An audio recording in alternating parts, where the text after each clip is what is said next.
بہت سارے میرے بھائی بہنیں ایسی ہیں کہ جو یہ ذکر کرتے ہیں کہ جی ہم نے اپنے بہن کی شادی کی تھی، اور بہن کی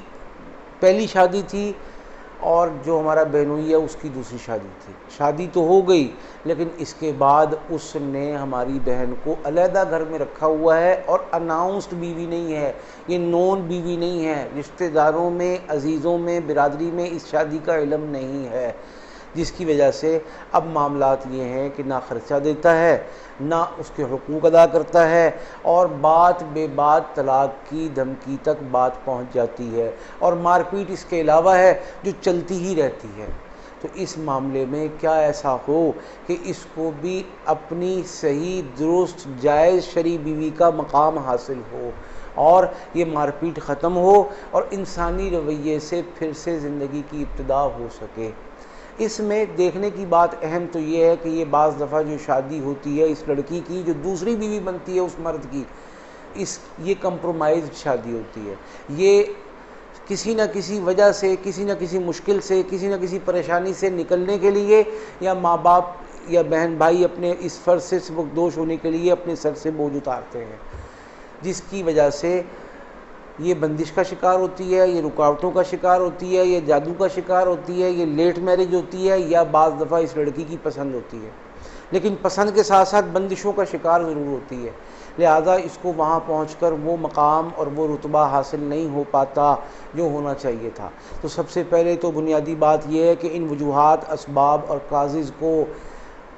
درست سمت میں ٹریٹ کیا جائے۔ ایک بات، اب وہ کیسے کیا جائے، وہ ویڈیو لمبی ہو جائے گی، اس کے لیے آپ فون پر رابطہ کر سکتے ہیں۔ اور اب یہ چیز جو میں کہہ رہا ہوں کہ یہ بندشوں کا شکار رہی ہے یا ہے، یہ کیسے پتہ چلے گا، اس کو میں 5 سیکنڈ میں ختم کرتا ہوں بات کو۔ آپ بس یہ دیکھ لیں کہ XYZ سے، جس سے اس کی شادی ہوئی ہے، اس سے پہلے اس کے رشتے آتے تھے یا نہیں آتے تھے، تو طے ہوتے تھے یا نہیں، طے ہونے کی طرف بات جاتی تھی، وہ ٹوٹ جاتی تھی، ختم ہو جاتی تھی یا نہیں، یا اس کی پہلے کہیں منگنی نکاح ہوا تھا وہ ٹوٹ گیا تھا یا نہیں۔ اگر اس طرح کے معاملات تھے، اور 99% تھے، تو یاد رکھیں یہ بندش کا شکار ہے۔ اس کے جس مسئلے کے حل کی طرف آپ جا رہے ہیں وہ بعد میں ہوگا، اس سے پہلے اس کے اور اس کے شوہر کے درمیان یہ جو کانٹے ہیں، یہ جو خلیج ہے، یہ جو بہت گہری کھائی ہے، اس کو پر کرنا ضروری ہے۔ اس کو پر کر لیں، یہ خود بخود چلی جائے گی، کسی کو لے جانے کی ضرورت نہیں پڑے گی،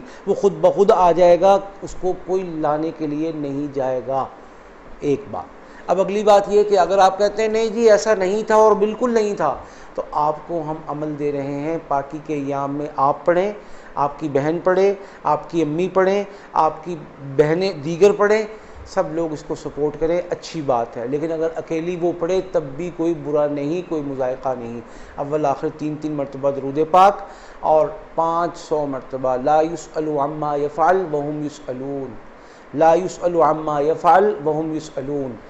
لا يسأل عما يفعل وهم يسألون۔ یہ آیت پڑھیں 21 دن پاکی کے ایام میں، اول آخر 3 مرتبہ درود پاک، ایک وقت فکس کر کے، کوئی ایک نماز کے بعد، فجر ہو یا عشاء، عصر ہو یا مغرب، اس سے فرق نہیں پڑتا، آپ نے اپنی مرضی کا وقت مقرر کرنا ہے۔ لیکن اگر بہنوں اور ماں باپ کی دعاؤں کو ساتھ شامل کر لیں گے تو انشاءاللہ بہت تیز اثر ہوگا۔ سب کے سب لوگ جو یہ پڑھ رہے ہوں، تصور میں اپنے اس بہنوئی، اپنے اس داماد اور اپنے اس شوہر کو تصور میں رکھ کے دم کریں کہ وہ آ رہا ہے، حقوق ادا کر رہا ہے، خیال کر رہا ہے، زبان میٹھی ہو گئی ہے۔ انشاءاللہ سارے معاملات نہ صرف حل ہوں گے بلکہ کامیابی، خوشحالی اور خوشگوار زندگی اس گھر کی مہمان بنے گی انشاءاللہ۔